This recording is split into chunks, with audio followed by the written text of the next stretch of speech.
10, 9, 8, 7, 6, 5, 4, 3. Good luck, studio. And now, ladies and gentlemen, it's my pleasure to introduce to you Paul Chandler, the Shy Yeti. He's not that shy. Oh, it's the Shy Life Podcast. Yeah! All I wanted was a pie, and then I hatched out of an egg. Okay, bring the mic over. He's ready to record. It's the quiet ones you've got to watch, you know. Is it metaphorical? Is it deep? Is it deep? Boy, he's not all that shy as right.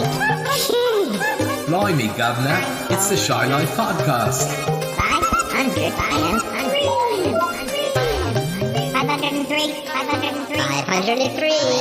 Hello, campers. How are you?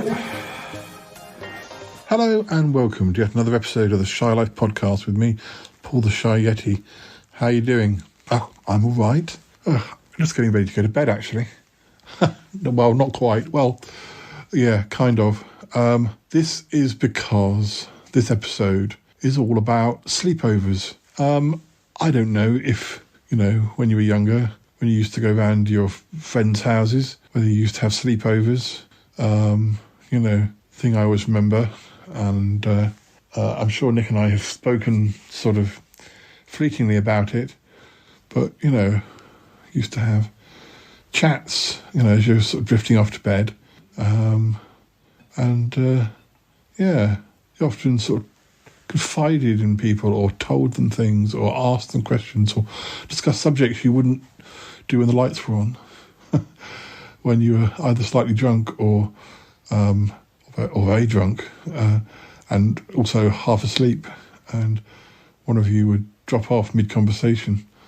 Anyway, that's what we're going to be doing this episode. I'll explain more, but I think we should run the theme music. So let's do that now. Run that theme music. Darling, it's the Shy Life Podcast. Yes, but it's positive thinking. The highlights, the Shy Life. You won't find a cast of characters like this everywhere. Hello, Paul. I'll go anywhere for a potato. Delicious. This particular episode of the Shy Life is a little more abstract than usual. Okay, looks like the hairy guy is ready to record. 3, 2, 1. Go Shy Yeti. Oh, I hope he hasn't found out my secret. I think he has. If you thought that was bad, just listen to this. Oh, I can't wait. I can't wait for it to begin. It's the Shy Life Podcast. He's positively glowing. It's all gooey and meaty and yum, yum, yum, yum, yum.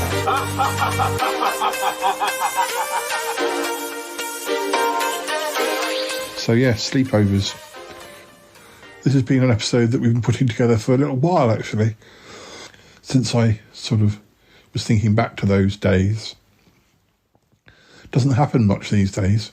I mean, I guess, you can sort of, maybe a lot of people have kind of sleepovers with their partners and chitter-chat.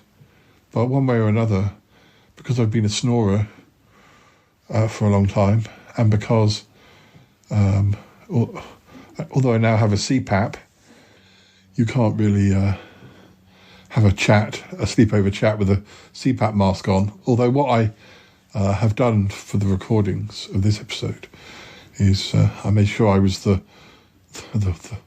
not the one who fell asleep first, so I was able to put my CPAP on after I finished recording. But so who are the sleepovers with, you may ask?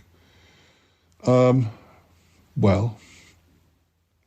all of my sleepover buddies, it's kind of past that stage where you have the opportunity to. My biggest sleepover buddy was Nick when he was single, or at least before he moved in with his girlfriend, eventually to be wife Ali. So I'm sure if Nick and I went and stayed in a hotel, which we've been talking about going down to Plymouth to see my niece and to see Nick's family. We'd probably share a hotel room there, so I'm sure we would get the opportunity. there's still the potential to have sleepover chat, but it's not happened as yet. And I don't think there's anyone else that I don't sleep over at many people's houses, anymore, if any. Nick, but I have my own bedroom at his house. I've been on holiday with Callum, but again, we never really had that sort of chatter thing after the lights were out, because he'd often read the paper, so sometimes I'd just get bored and I'd turn the light off in my bed, and it's definitely something associated with the 90s, maybe noughties. But anyway, I don't want to say too much because I think we talk about it a bit during the recordings. Now there are 3 or 4 recordings, but we'll also have some Sutton Park, some, quiz. I don't know what we'll have, but we'll have something else to break it up. It won't just be our chatter.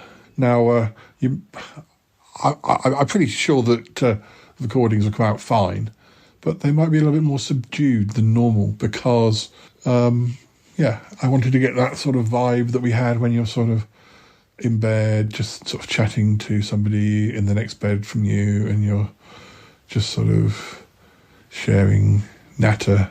There are yawns. I will warn you that there are yawns. I yawned because, it was sleepy time, really. But it's not quite like usual. It's a bit different. But anyway, still not told you who is my sleepover buddy. Well, obviously not Yeti Uncle John, because he's been in shame jail, and I can't imagine sharing a bedroom with him. It would be cataclysmic. Martin, he usually does his own thing. Ick has his spaceship. Of late, he's been being pregnant and stuff, so likes his own space. So my sleepover buddy is Cromitty, which is kind of nice because he lets you speak. He doesn't interrupt too much, but he'll say a few things, encourage you along. And I've also known him for a very long time, so he knows he knows the background of some of the stories or situations that I'm waffling on about. But anyway, well, let's play the first of the sleepover chats, and and then we'll move on to something else, and then another chat, and then something else. And anyway, we'll see how it goes. Okay, have a listen, get all cosy and snuggle up for bed, and here comes the first of the sleepover chats with Cromitty.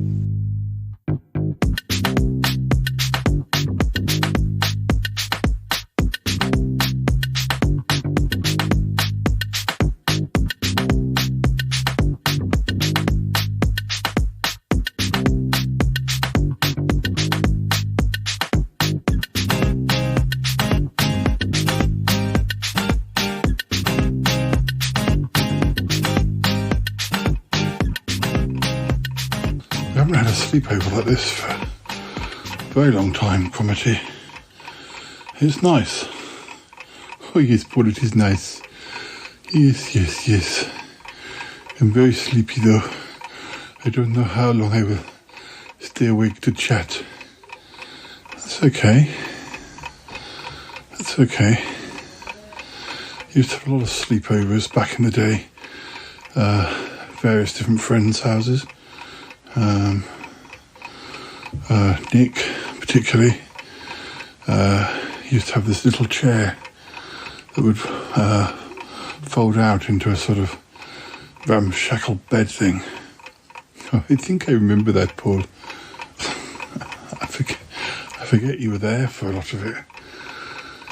Then I remember, of course, back in those days, you used to be able to sleep on the floor. You'd sleep on the floor at friends' houses or on sofas. But often, sort of, at university, people only had one room. Yes, of course, Paul.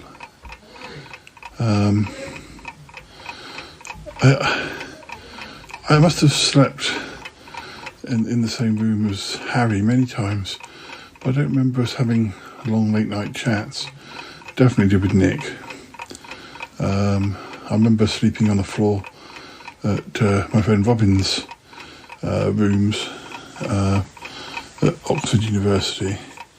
He was at Magdalen College.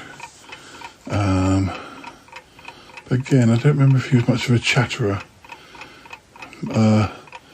My friend George, who appeared as Basil in Sutton Park, I used to go around his house after we'd moved out of the house in Camberley.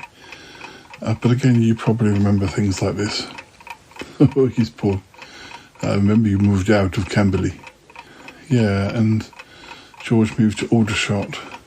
But I used to go round to his house or his room to watch TV and record Sutton Park. And yeah, I think he had a mattress. Like a spare mattress that I could sleep on, which sort of took up most of the spare space in the room. But yeah, oh yes. Then we used to go around to our friend Elaine's house before, when she still lived with her parents. They were always putting people up. Very, very friendly, very, very accommodating. Yeah, Nick, Keith, who became her husband, me, we often used to stay over if we were going to a comic mart or something like that. And if there were three of you there, couldn't all stay in the same bit, but I think there was a bed made up at the end of the living room, and then there was what do you call it? Like an annex room, or I don't know what you call it, and then you could get two beds in there, so you could still sort of talk to the other two in the other room if you were the one in the front room, because it was very close, really. And when was this, Paul? A lot of that was very early 90s. Yeah, but for quite a few years. Yes. Oh, well, time passes so quickly. It does.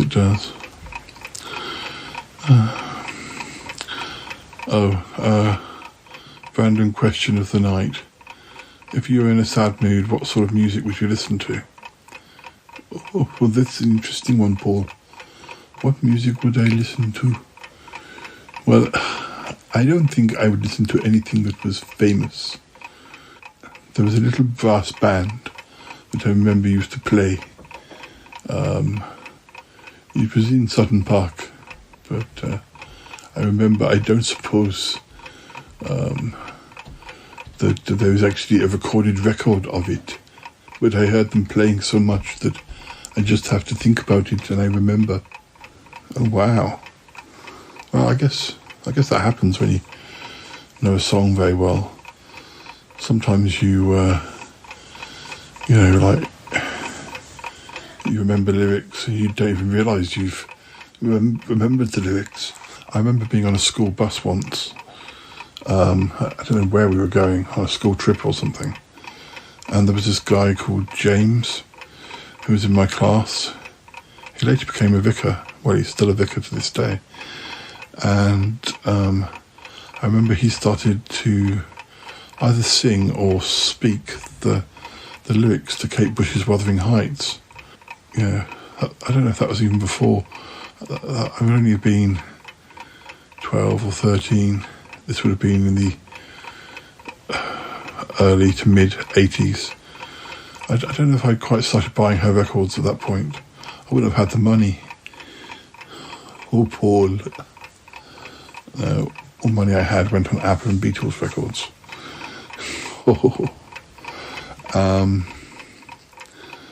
and he started saying the lyrics or singing them, and suddenly I realised I knew them too, and I didn't kind of realise I knew them. It must have... I wasn't as into sort of that period of music at the time, so yeah, it's funny how things stick in your head. Sometimes you don't know they're there until you are called to recite them or whatever. I did a quiz recently with my friend Milo and his flatmate, and during the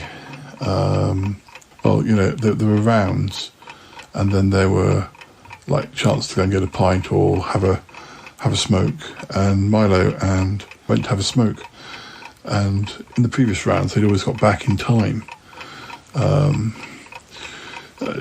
before the next round started, but I think because it was the last round perhaps they didn't have quite such a long break, so there I was. The questions were all about like occupations. I'm sitting there thinking, when are they coming back? Because I hadn't been writing the answers down in the previous rounds. I think Milo's flatmate had been. Anyway, so the questions start and I start writing down the answer. Oh, I'm actually surprised I'm getting the answers right.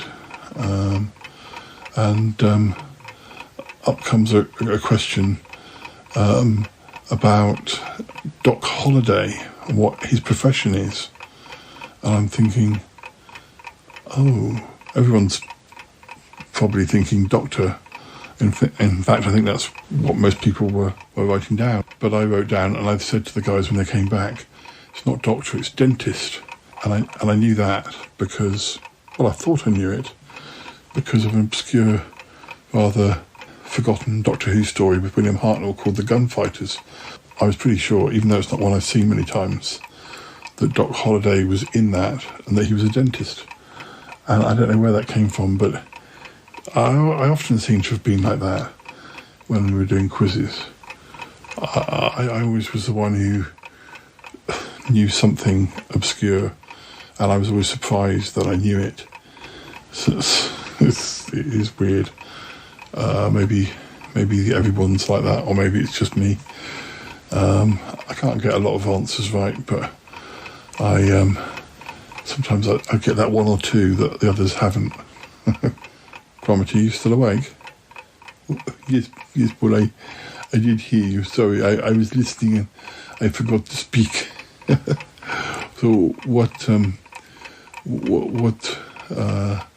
would you listen to if you were sad? I think, well, I'm just thinking of two examples of times when I was quite sad, a long time ago now, but I think it sort of led the way for situations since. Back in 1993 I was sad. I was at university before I met you, and the band Duran Duran released their album, the wedding album. Oh, Paul, is it a sad album? No, that's the thing. There were probably some ballads on there, Ordinary World, Come Undone, but there's also lots of really upbeat songs, like Too Much Information, and that's when I realised that if I'm sad, I often don't really want to listen to sad music. I want to listen to upbeat music, something that takes me away from things. I listened to that album for weeks and weeks. Oh, interesting, Paul. I guess everybody's different. I guess I'm not so different. That brass band music I was saying about, I listen to it because it reminds me of happier times. So, yes, I guess I'm not wallowing in sadness myself either. Yeah. Well, then I think in 2001, I was sad at some point, And Kylie's album Fever came out, and that had things like Can't Get You Out of My Head, and all the songs were pretty much upbeat songs. And I listened to that album a lot, and it cheered me up.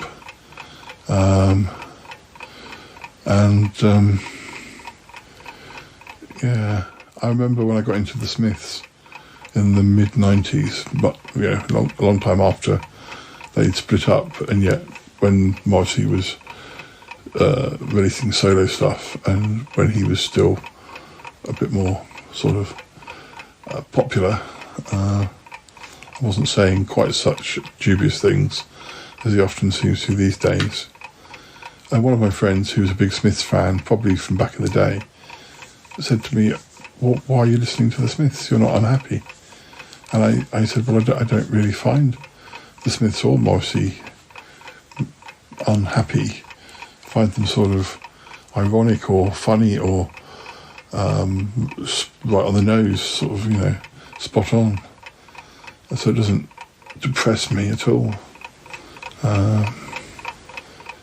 But he obviously sort of, even though he liked them, he kind of thought of them as sort of sad music, or music to listen to when you were feeling down or depressed, or I don't know. It's a bit like The Cure and things like that, I guess. Goth music. Smiths aren't really goth music, but The Cure is, and Susie and the Banshees. I like both The Cure and Susie, and I don't find that they make me sad though. Cromitty? Cromitty, you're asleep. I think this time he is asleep. Perhaps it is time to go to sleep myself. Night, Cromitty. He's definitely asleep. Oh.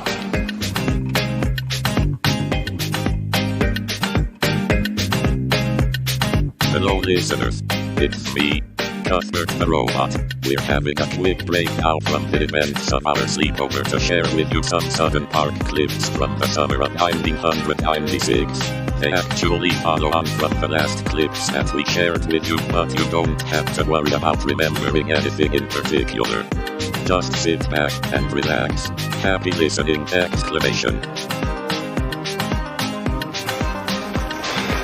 Whilst they were setting up their shots and things, Jay and I are going to pop down to that place where the pollution was and see what's going on. If you remember, when Nick and I came up here, sort of got the idea that that strange looking stone had something to do with it, but I don't know. Anyway, Horder can get on with the other business, and then we've got to be heading back. I don't suppose there's much I can do with Luke if he's going to keep quiet about things, but I'm sure it was him. One day we'll find out what really does go on about him.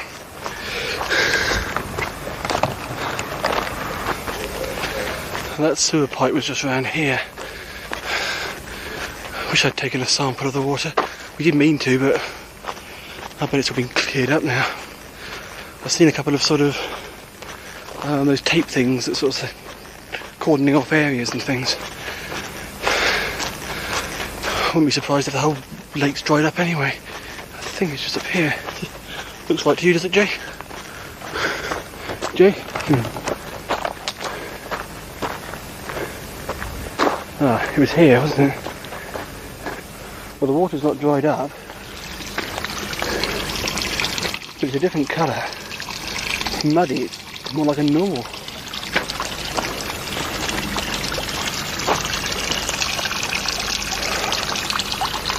Oh, I don't know.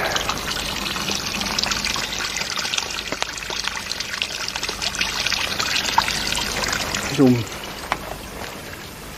Well, as far as I can tell, it just looks like a normal stream. Before it was a funny colour.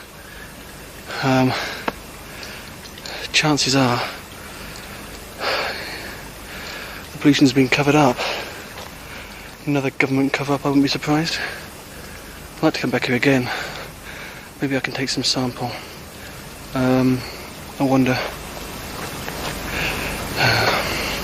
I'm going to sort out a sample. No sign of that rock here anymore. That stone, if you remember. Yeah. I'll try and get a sample of the water. Maybe I can take it back and show it to Troby, but doesn't look too good.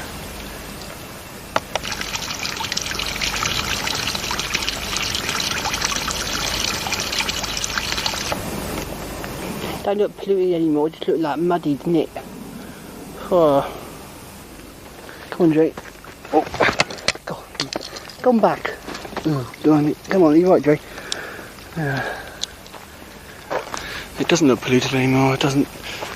I say they're being a cover-up of some sort. Wherever that stone, though, that was always mysterious. Last time we were here, there was a strange-looking stone just lying. It was like the source of the water. There was a spring. The spring sort of. But that's not here anymore. That's been moved. I don't know where. It's not here now. All is right. The stone has been moved, taken away by government officials. What it exactly was, we may never really know. Safe to say, it is another one of those mysteries relating to Sutton Park.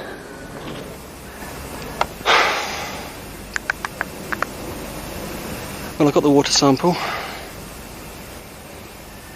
No sign of the stone. Can't see there's much more I can do. If only we'd come back here sooner.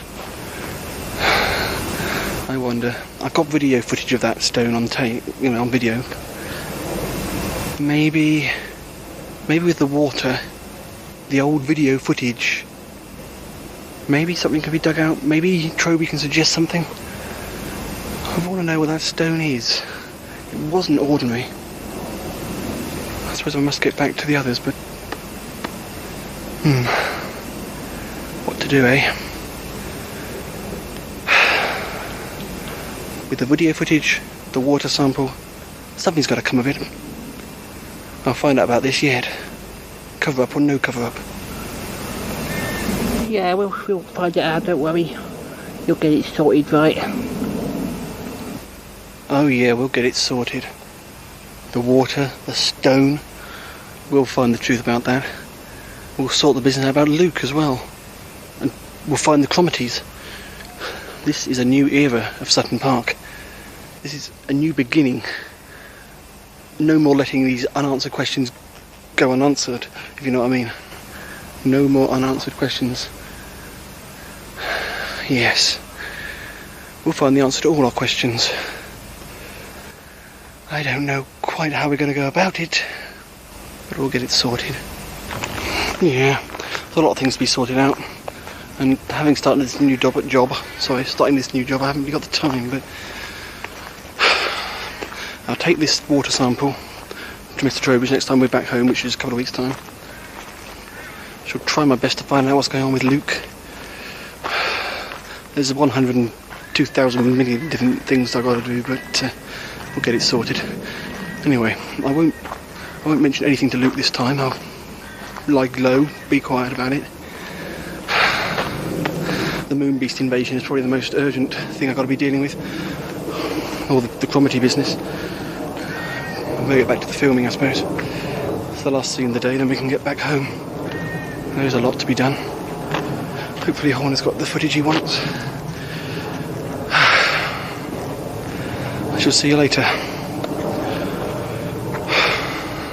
Don't you worry, we'll get it sorted. Sooner or later. Filming's going well, viewers. Well, quite well. Got a few good shots for the documentary. Last few shots of the day.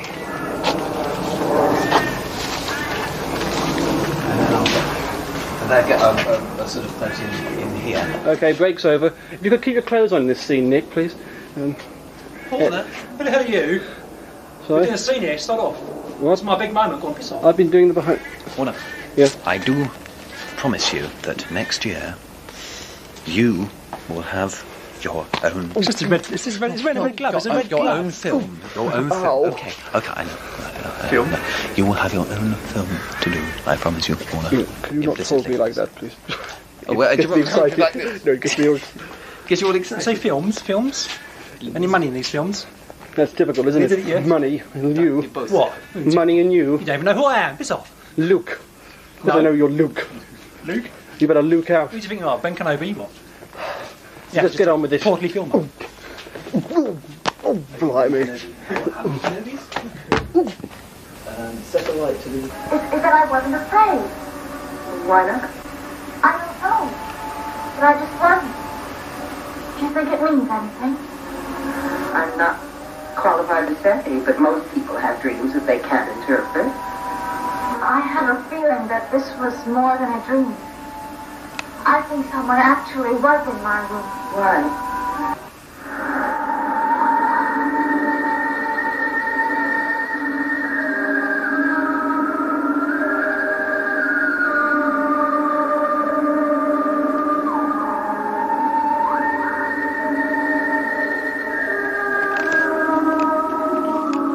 Hello, sorry, I'm watching TV. We're back. Yes. What should be done? Doesn't make any sense. Why would anybody then open them?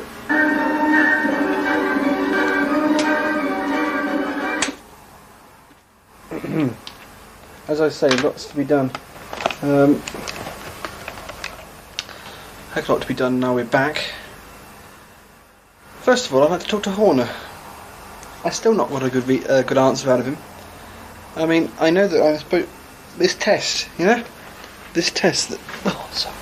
This test. This business. Strange business. This conspiracy. This whole thing. Still not much closer to finding out. I mean, going to Birmingham didn't help at all. What I want to know is what exactly I'm going to find when I go to Reading. At the moment,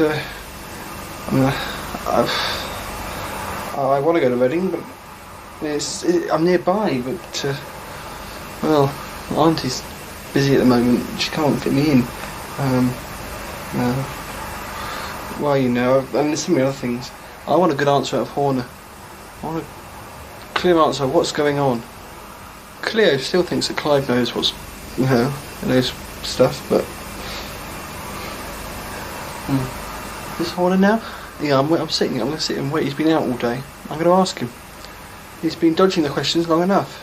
He's got to give me an answer. I mean, Gordon Glass Nemesis is still sort of on the case, as it were, but I don't suppose they'll find anything. Oh, I still haven't... prospects of Katrina Hortensia coming back aren't any helping matters. And still haven't seen no sight nor sound of either of the Cromaties. Oh, here he is. Let's ask him a few questions, eh?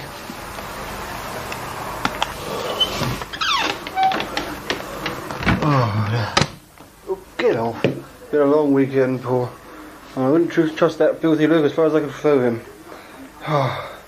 What's your problem, eh? What's my problem? Oh no, I wouldn't trust Luke. I don't understand what's going on. But I want to ask. Listen, I know it's been a long day. Yes, it has.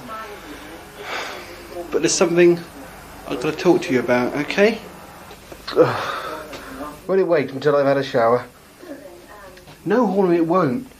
Look, what's the problem?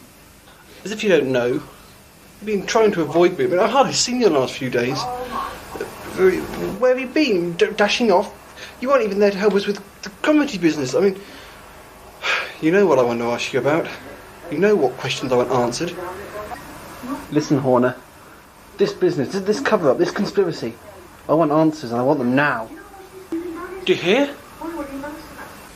And so, meanwhile, back in the New Forest, Mr. Trowbridge returns. How are his pony friends? Found any more of the meteorites? Meteorites, sorry. Get it right. Have they, I don't know, actually. Let's go and ask him. So, Mr. Trowbridge, have you found any more meteorites? Or have your friends, the ponies, found anything? They found a lot to eat, that's about all. Oh dear. That's as evidenced, really. Oh dear. I think, I've asked them. They said they keep an eye out, but well, not much luck then. Not yet. Anyway, I mean, I'll come back here later and see what I can find. You've still got the other one, the one that you. Yeah, somewhere. Probably. Yes, I expect so. Good. Don't worry. Here we are. Yes, here we are. Yes, good. We'll see what we can make of that. Somewhere. Meanwhile, elsewhere. You can go now. It's finished. Go. Meanwhile, elsewhere.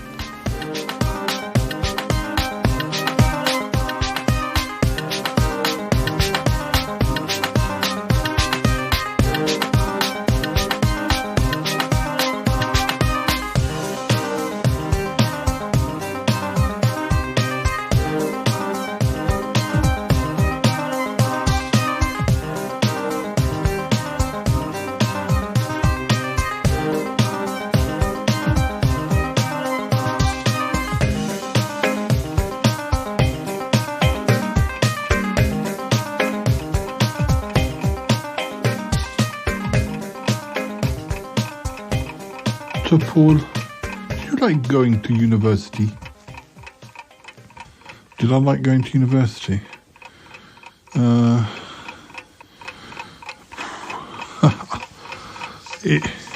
Well, yeah. I mean, I don't know that I was like, counting down the days. I didn't really know where I was going to university until only a few weeks before, because I made the wrong choices of A-level to a certain extent, or they were a bit limited. I didn't really know what I wanted to do at university. I didn't want to do English, even though that was my best subject. I mean, I would have done creative writing sort of English, but I didn't want to do English literature. Couldn't think of anything worse. I mean, I could do it, but I didn't enjoy it. I see. So what were you going to do at university? Stupidly, I was looking at media studies courses, but this is when media studies was like a new subject and you needed really high grades, and I wasn't going to get those. But I was offered a media studies course with history at Luton. I went to an open day. Well, I didn't. My friend Elaine and I went to Luton, intending to go to the open day, but we never bothered when we got there because we got so lost, and I kind of decided I don't think I want to live in Luton. I didn't really want to do history as a split subject anyway. I wasn't that good at it and that interested in it. And that's when I came up with the idea. Well, no, when I was looking at courses that were available, I came up with the idea of doing library studies, which really is what I should have been doing in the first place. I don't know why that never came up, considering we have librarians in the family. Oh yes, Paul. Oh yes, I know that. So, I mean, thankfully I had some friends already up in the Birmingham area, although that was a mixed blessing in a way. Yes. And but anyway, I didn't have to go in the halls of residence because it was a bit too late to be applying for that. But I'm really glad in a way, because having to be sociable, having to be with strangers, that's the making of some people, but I really wasn't keen. Sure, Paul, yes. I'm a shy Yeti. You weren't a shy Yeti back then though, Paul. I was not, no. No, that wasn't until the noughties. Sorry. Am I keeping you up, Paul? No. This is the whole point of sleepovers. You chat when you're half asleep. Oh yes, I suppose so. So yeah, I stayed with the family. I probably said this to you before. I stayed with the family. This was before I knew you, of course. Stayed stayed with the family in Sutton Coldfield, about 10 minutes walk from one of the Sutton Park gates. And I was quite keen on that when I saw that there was a big open space. Little did I know the reputation of Sutton Park at that point. Oh yes, well, it's not widely known. No. But yeah, it gave me somewhere to explore. It was a big park. I'm sure I never fully explored it. You had to go to, well, you know about Sutton Park, but there are lots of different entrances to Sutton Park. And yeah, it's a sort of case of getting a bus to different gates to make it possible to explore the whole place. Which I think I probably did. I think I probably did enter the park via every gate there was. At least I hope I did. If I didn't, that was very remiss of me. Because obviously different parts of the park were more accessible for me, so I tended to explore the parts that were closest to home to start with anyway. What did you think of Sutton Coldfield? Sutton Coldfield. It's quite, yeah, it was all right. I got my food, paid for with my rent, but I sort of, you always want to nip in and get a few extra treats. Sorry. But back in '92, there was definitely an R price or one of those sorts of record shops.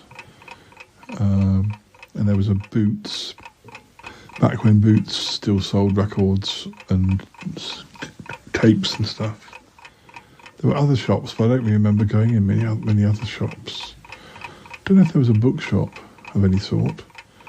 Must have been a W.H. Smith's. I would have thought there was a Woolworths, but I couldn't honestly tell you that I remember either of those two. I do remember a different arcade with a supermarket in it, which I guess I might have popped into if I wanted a sandwich for lunch or something. I only got breakfast and evening meal as part of my rent. It was not sort of middle of the day food. But then I could either have something at the canteen at the university if I was in college that day, or if I had a free day, then yeah, chances are I was probably pottering off somewhere. Of course, Birmingham is it's sort of made of lots of different towns. I mean, there's the central Birmingham, and of course there are good shops there, record shops, big record shops, small record shops. As time went on, yeah, I didn't, investigate the main city centre more. But then there were lots of other towns that probably would have their own little record shops or even chain record shops or whatever. Did seem a lot cheaper up there than back in Salisbury. I used to have a weekly travel pass for the buses. I don't know, I can't remember now whether it was £30 a week or a month to travel, anywhere within the Birmingham area on a bus. I know as time went on, we even, we were on a circular bus route, and my flatmate Kerry and I would sometimes on a Wednesday afternoon just hop on the bus, just go round the route. I certainly did that occasionally when I was doing filming. I'd probably picked out a few places I'd quite like to get off the bus at, whether it be because the canal was there or there was an interesting looking park or woodland, or so that was all quite handy. Oh, Paul. So long ago now. So long ago, yeah. But what about the course? What about the people on the course? Oh, well, there was a guy called Malcolm who I was friends with. But that was, how you meet people on the first day and you sort of hang out with them, and Malcolm was a mature student. he seemed a lot older, but he may have only been in his late 20s, early 30s, or he might have been a bit older. I feel like he had family, wife and family. And it's funny because, I did spend quite a lot of time with him, like at university for the first few weeks, but I don't know we had much in common. And then I met people I did have more in common with. Of course, when you do these courses, you have to do group work, and you're not always in the same group, so you do get to meet different people. Sometimes they're good people, sometimes they're people who don't pull their weight. Two best friends, well, sure you know this, was Kerry and Phil. And Phil dropped off the course when we went to placement because he failed his second year exams. And we still stayed in touch on and off for a few years after university. Did try and contact him quite recently, but he seemed to have moved on and didn't really want to be in touch with Kerry or I anymore. It is a long time, Paul. Yeah, it is a long time. I don't think I've ever contacted somebody who used to be a good friend and have them kind of go, oh, hi, why are you contacting me? That's been a long time. Yeah. But I didn't choose to lose contact. People are weird. They most certainly are, Paul. But, usually when you don't see somebody for a long time and you try and get back in touch with them, they're quite pleased or excited to hear from you, but there we go. But you just had those two friends? Well, no, I mean, had other sort of people I got on well with or talked to at university, but a lot of them went back to their own families or partners or... I said this before, I'm pretty sure. There were a few people on the course who'd come straight out of school or maybe after a gap year. Then there were mature students in their late 20s. And then there were quite a lot of women in their 30s probably, who had perhaps their kids had now gone to big school and they wanted to retrain and get back into the work market, but get some better qualifications. So in a way it kind of suited me because it wasn't like, I don't know if you're on a course where everyone's 18, whether it can get a bit silly, a bit like sixth year, or whether everyone is very diligent. And I mean, not that I wasn't silly, but I quite appreciated being with older people. I think I felt in my last years of school that hanging out with 18-year-olds, I felt like, because I already had older friends, I felt like 18-year-olds were all a bit silly. Not as silly in the way that I'm silly, but just sort of like, obviously my friends at school, Harry and Robin, well, they were more like me. I didn't think of them as being silly, or I liked hanging out with them, but I don't know. Sounds like I was a bit of a snob, but I don't mean it to sound like that. I know, Paul, I know. It's difficult. It's a funny time, isn't it, around that age? Every age seems a bit funny to me, for different reasons. Yes. I'm trying to think where you lived when I met you first time. Well, that would have been in Erdington. But the second place I lived in Erdington, because when I had to leave Sutton Coldfield because they couldn't keep renting out the place, I moved into Kerry's house in Erdington. It was the Sutton Coldfield side of Erdington. But there was a story to that as well, because when Kerry had moved into that house, I think when he was looking for accommodation, there was a list of accommodation where the landlords took girls or boys or both, and because his name is Kerry, it was put on the wrong list. He ended up on the girls list. His name is spelled C-E-R-I, but I had a boss who was Kerry, and that was K-E-R-R-Y. But anyway,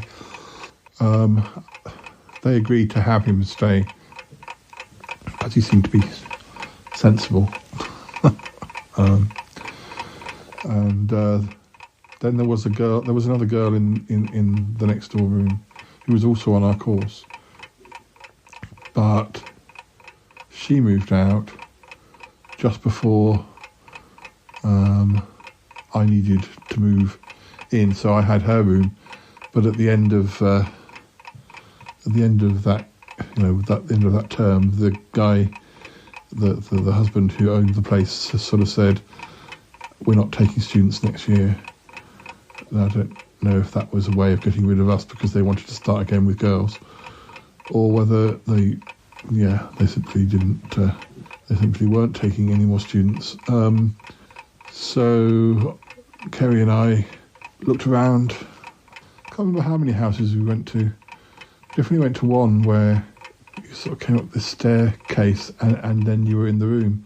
And I really liked that, but I don't think it's a bit like one of the bedrooms that Nick had in the first house he lived in. I've probably told the story before, comedy, because we did talk about houses in an episode. Apologies if I'm going over things you already know. But you lived in that house by the lake in Erdington, quite near,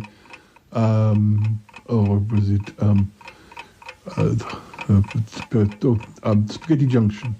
Yeah, the motorway or whatever it is, yes. Yeah, that was a real find. That was a lovely place to live, really, because, houses one side and then a lake the other, and the trees around the lake kind of hid any sort of sign of Spaghetti Junction, and also sort of muffled any noise you might have got. We weren't so close, I don't think you'd have heard them. We must have been 10 or 15 minutes walk away, but you could sort of see them in the distance. It was on a good route for university, and and on this circular bus route around Birmingham, as it turned out, with another lake not so far away where we could film at. So 2 lakes. It's also quite a big cemetery, although I don't know if I ever went in or ever really filmed at that cemetery, because it didn't really feel like one of those sort of cemeteries you get in London where you can sort of just potter around and it's like a nature place as much as a cemetery. I have a feeling that I don't remember ever going really into that cemetery. I think perhaps there wasn't really an entrance to the closest corner of the cemetery to me. You had to go, I don't know, it was quite enclosed by this big wall, and I wasn't sure about sort of just pottering around. Toby and I, as I say, we've pottered around cemeteries in London, but then they're almost encouraged, like come to Highgate Cemetery or come to Brompton Cemetery.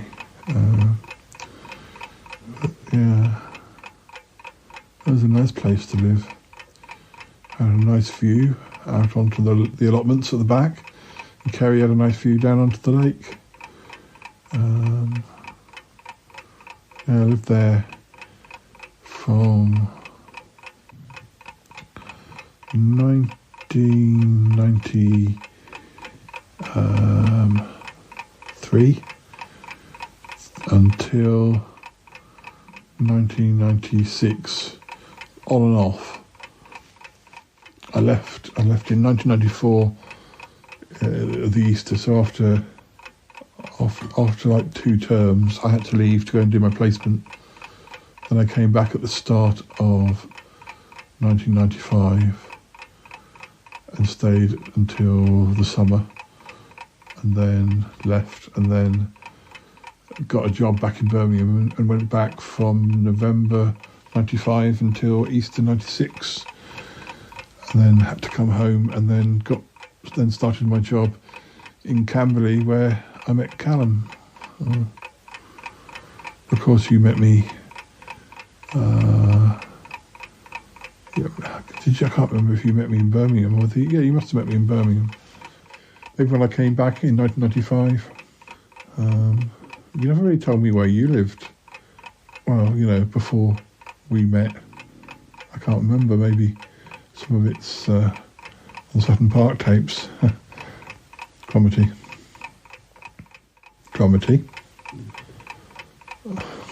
He's fallen asleep. This always happens. He gets me talking, And because he's not talking, he falls asleep. Bless him. Never mind. Oh dear.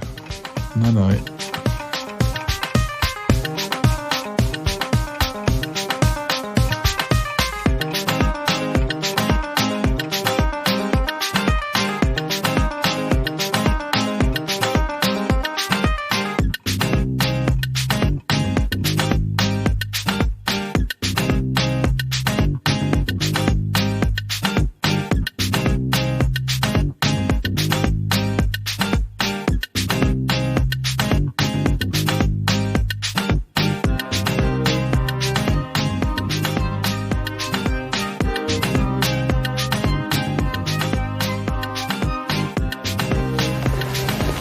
Language films of the recent times. Ang Lee's Eat, Drink, Man, Woman is a comedy drama that's definitely not suitable for vegetarians.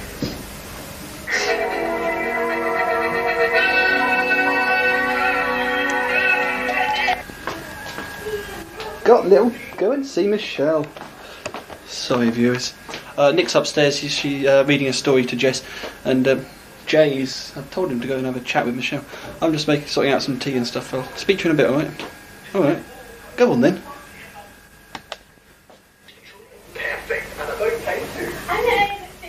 Good programme, isn't it? It's alright. I met Jess, I did. It's nice. A nice cup of tea. Not bad.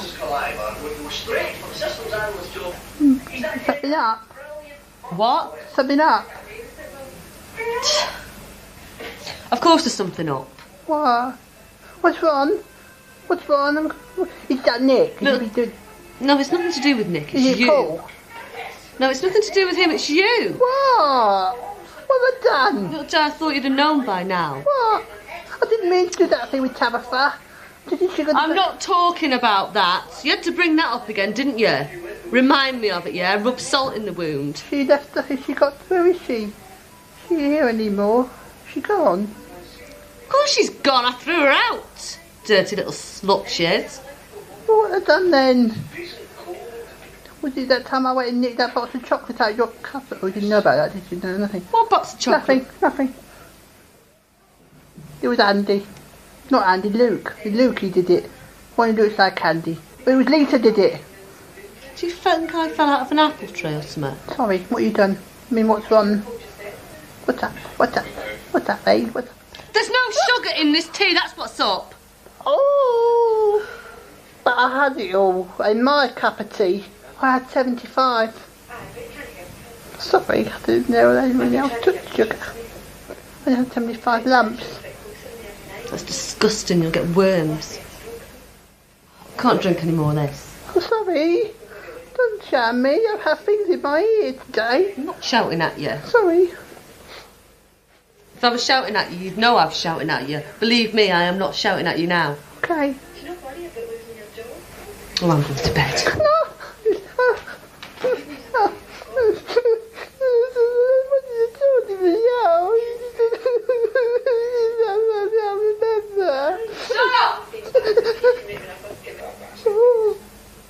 I didn't want to get across.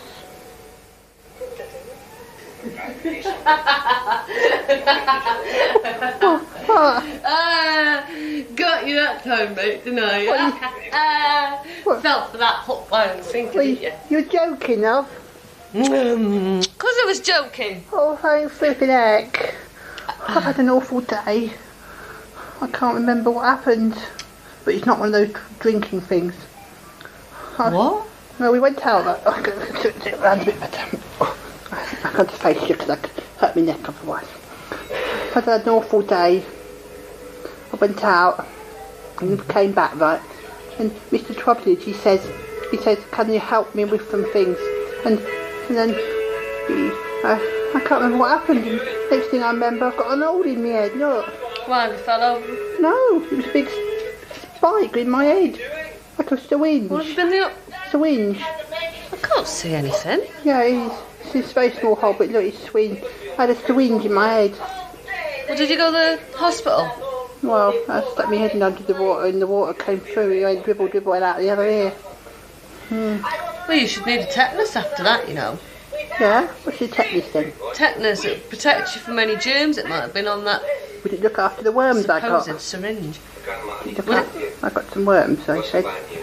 No, I didn't say you've got worms. I said you'll get worms eating that much sugar. Sorry, it's just a term of phrase. Oh, blimey. I don't know if it's down here in the south. Oh. It's like if you're in the hot weather, yeah? If you like got too many clothes on or anything. My mum used to say to me, "Oh, you'll be breathing maggots in that coat. Take it off." That's funny. She did, and she used to That's say, so funny. "You want to go to the foot of our stairs?" What else did she used to say? Oh God, lots of things. It's a bit black over Bill's mother's, isn't it? But you don't know what that means. Who's Bill? Bill, everyone says he's Bill. I don't know who Bill is. Oh. It's just, if it's like a big black cloud in the sky, yeah? It's usually over Bill's mother's. Yeah. I did not have an experiment. It was me mucking around. Hey? I did not have an experiment. I was mucking around. Oh, my head's hurting. Do you want some aspirin? Oh, my head. It's all coming back. What's coming back? Oh my God. What's wrong? Little Jay, what's wrong? I can remember everything now, suddenly. Remember why? What have you forgotten? You know when I said I got the spike in my head? Yeah. It wasn't an accident. I remember Mr. Trobbley said to me, "Can I use you as an experiment, like a guinea pig thing, right?" And he wanted you for a guinea pig? You don't look anything like a guinea pig. I got a little test. No, I haven't. No, but I know he said he wanted me as a guinea pig, and he was doing a test on me, and he pushed me down on the table, and he stuck his big syringe in my ear. He did, and then when I tried to tell Paul, right?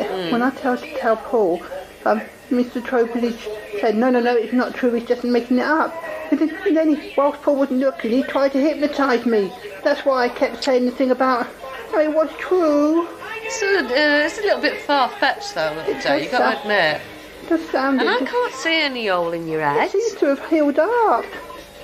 Oh, no one could ever believe me. So you're getting pains in your head? Well, it's better now, because it was the hypnotism thing that was making me all... I don't believe in hypnotism, little Joe. I don't know if I can help you on this score, really. It was true. It really was. How am I going to make you believe me? I don't know. Come on, little Joe.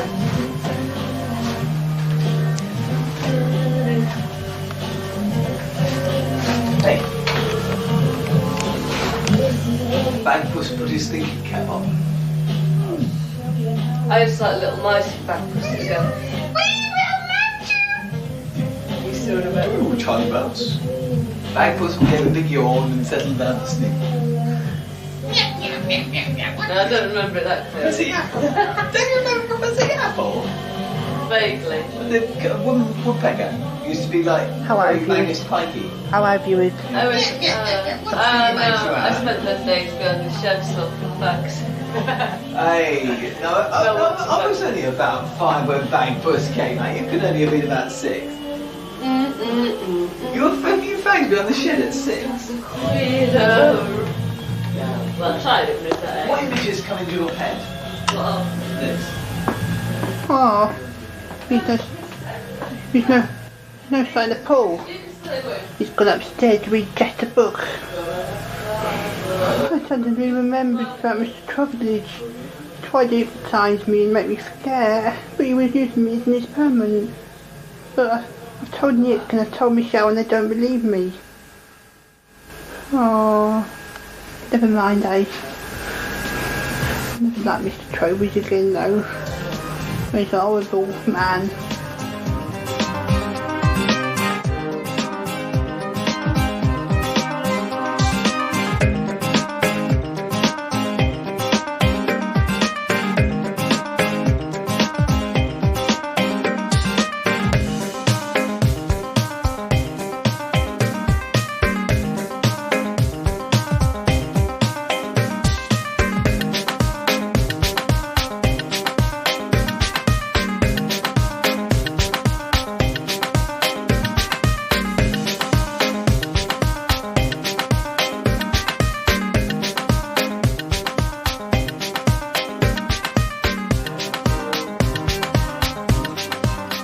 So, Nick, I've been doing an episode about sleepovers. I must admit, when I was a child, I don't think. I mean, now with kids, sleepovers is a common thing. It's it's given. Whereas when I was a kid, I think it was there, but it wasn't as commonplace. I mean, it wasn't considered until I think I had a sleepover with my friend Andrew Cook in 1979, and it was because I was convinced that there was a ghost in the bathroom, and at the anniversary of seeing that ghost, or supposedly seeing that ghost, I actually got him round. He was a great one for Famous Five books, and I think he rather got rather carried away in the adventure of them, and I think he assumed that we were going to see some ghost. And I think our imaginations ran away with us that night, and which led to some nightmares and goodness knows what. So it was the nearest I'd come to a Halloween night. But that really, I mean, I've obviously since had sleepovers. There's been yourself and everything, But I don't know if they're actually still called sleepovers if you're an adult. Yeah, well, I don't know. I always think of the ones we had when we were in your bedroom. Yeah. Chatting away. That was some time ago now. Because it was a wee while since I actually lived there. But yeah, I mean that was. I was just trying to think of the first time you would have stayed over. You probably didn't actually stay over with me until about 92. Because of course before you went to university, you were literally only a short car journey away. Yeah. So I think probably that was the one. But yeah. We used to go and stay at Elaine's house. That's right. I used to love that because she had such a lovely, cosy house. It always smelt so nice, like fresh laundry. And her dad was a plumber, so he had really perfected and it was always warm. So yeah, it was, and of course her parents were lovely. So yes, it was always a delight to stay over with Elaine, and rather miss those days. It'd be nice.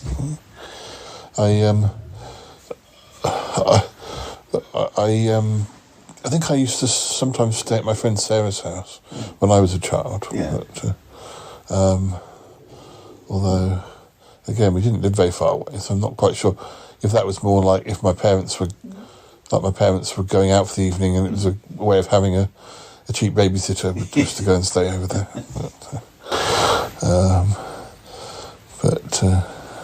There's a thing, babysitters. I don't actually remember. I suppose I must have had one. I know my sister had one the night I was born. That was the Smiths who lived opposite where Harry was. But yeah, I must have had one. I had Alex and Paula, who were the daughters of the lady who ran the shop in the village. And I think because of them that I got to see Sapphire and Steel. And we also had Auntie Valerie, who was my brother's godmother. She lived in the village. She definitely did babysitting. Yeah. And possibly somebody called Lynn, who also lived down the road. I think she might have been a babysitter as well. And of course, our mutual friend Alan had none other than Kate Bush as his babysitter when he was a child. Even though there's only about 7 years between them. There was only 8 years between me and my sister, and she would have babysat me quite a few times.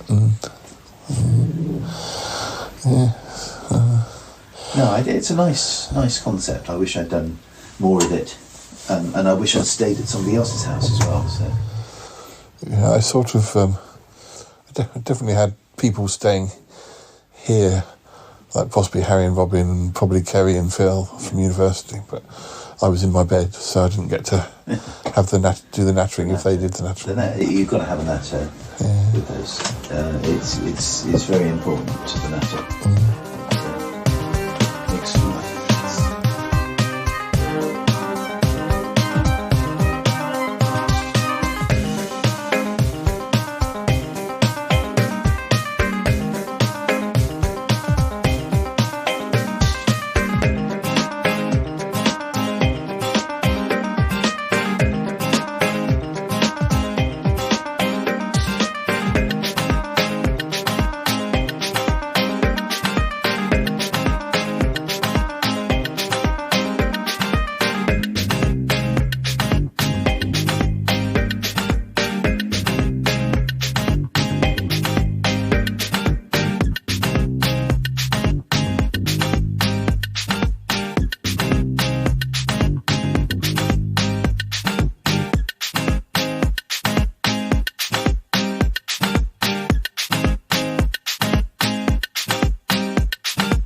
Well, there you go, listeners. That's all we've got time for this episode.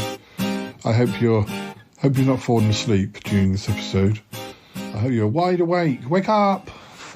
Yeah. Anyway, I hope you enjoyed some of our little chatters. I hope it maybe reminded you of times when you used to have sleepovers with friends. Or as I say, maybe you still do. Or, maybe you have nice long chats with your other halves. There's no sort of guarantee though. For me it's something I kind of miss. That chitter chat. So it was nice to. I know it was slightly staged with Cromitty, but he was up for the experiment, and I think I probably said more than him. But there we go. But anyway, well, that's all we've got time for, and we have got plenty of other episodes in the can. So we'll be back again soon. You just take care. Make sure you take care, and we'll be back again. So, okay. Bye for now. Bye bye.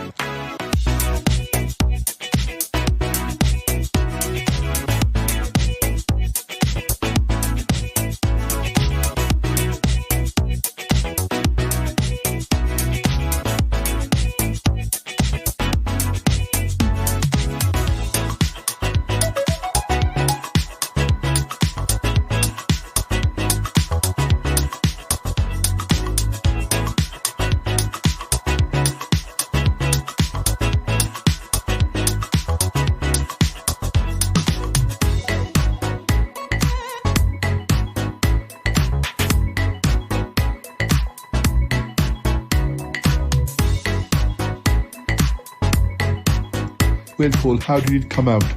The recording, I mean. Oh, very well, I think. I'm a little bit conscious that I probably, said more than you did. But, I am known for being a bit of a chatterbox. That's okay, Paul. I did listen, I promise. You did drop off, though. I did drop off, yes. Well, we had to have a way of ending each conversation. I guess so, yes. I don't know that I could do, regular sort of sleepover chats with people these days. It depends, really. I often find that when it's time for bed, I am that tired that I fall asleep within minutes. But probably explains I was a lot better at sort of sleepover chats back in the day because I was younger. Well, Paul, it was fun. It was fun. It was nice. It was nice to talk. And you're right, there's definitely a different atmosphere when you're dogging with the lights out, just sort of sharing your innermost sort of worries and fears. Yeah. I don't know we got quite that dark, but yeah, that's what we would have done back in the day. Yeah, no, Paul, I know. It was fun. It was fun. If you ever need a sleepover buddy again, just call my name. I will, Cromitty. I'm glad it was you. Oh, and didn't you get to speak to Nick as well? I did. Yes, it was nice to speak to Nick. considering he was my chief sleepover buddy. But, so thanks to him for helping out this episode. And thanks to you, of course, Comedy. I can hear the theme music playing. Oh, yes. Well, my pleasure. Always keen to help. We better go. Yep. Better go. All right, listeners. Bye now. Goodbye, listeners. Goodbye. I gotta go now. Bye. I want to talk with you. Gotta go. Bye. Goodbye, goodbye, goodbye, goodbye, goodbye, goodbye.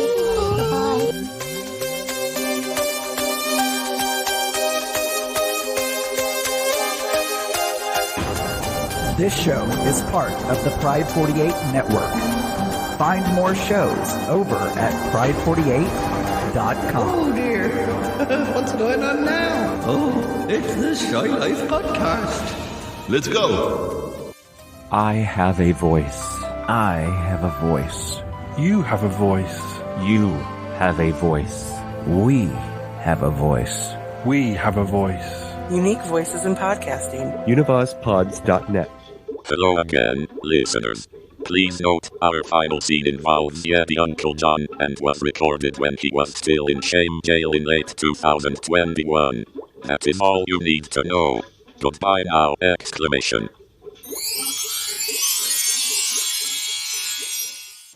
You did what? I had a sleepover with Cromitty. A sleepover? In fact, I had more than one. Were you in the same bed? No. We made up a bed for him on the floor. But it wouldn't matter. It's only because I'm sleeping in Callum's bed at the moment. Well, it's not. It's Callum's old bed, and it's not big enough for two. It's a big single bed. You know what Callum's bed looks like. Well, I'm glad to hear you didn't share a bed with him. Is that jealousy, I hear, Yeti Uncle John? No, it just seems inappropriate. Sleeping with one of your co-hosts. We weren't sleeping together. Yeti Uncle John, you're so old-fashioned. What if we were? Cromitty and I have known each other on and off for getting on for 30 years. Yeah, well, I've known you on and off for at least 30 years. Yeah, mostly off with you. It's not very nice. Why were you even doing this? Why was I doing this? I was doing it because I was just thinking about how I used to have a lot of sleepovers with friends back in the day when our backs weren't so sore and you could sleep on the floor after a night out and you'd natter with your friends until you fell asleep. Oh, it sounds most unseemly. You're not telling me you never did that yourself? You never went round a friend's house and slept on the sofa or nattered till you both fell asleep or... I guess so. But I didn't make it into a podcast, Paul.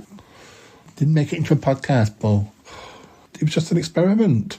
Just wanted to see, if we could capture the same old sort of sleepover chats that I used to have with Nick or whatever, but they didn't last as long. What? We didn't have the staying power. You what? We didn't have the staying power of chatting. I managed to stay awake so I could turn the recorder off, but no, I think we managed about 20 minutes before Cromitty dropped off. Oh, that's because you were boring, Paul. Were you telling him about poetry? I'm not talking to you anymore, Yeti Uncle John. It's a good thing you're still in shame jail. Not for much longer. No, not for much longer. I'm surprised you don't have... Do you not have sleepover chats with your cellmate? No, I do not. He knows to shut up. Oh, so no, zip it. Don't want any chatting. I need to sleep. You really talk to him like that? My goodness. Oh well, I'll let you go.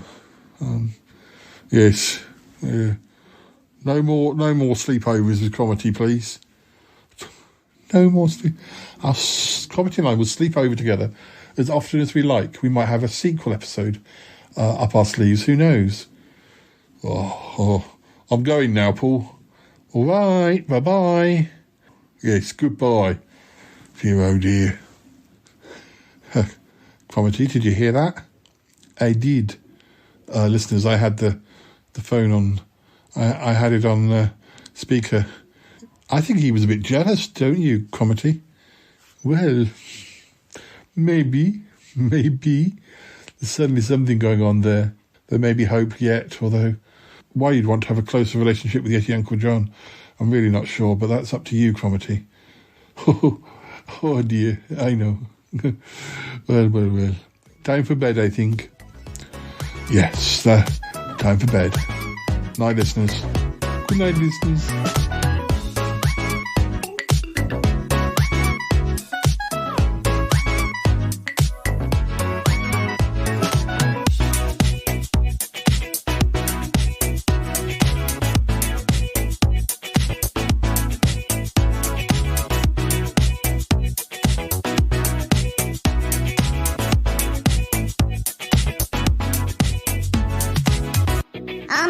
Is this show over with yet? I'm flabbergasted. Flabbergasted! Oh, Paul. He's so sweet. Dealy! Hi, Dealy. 503. 503. 503.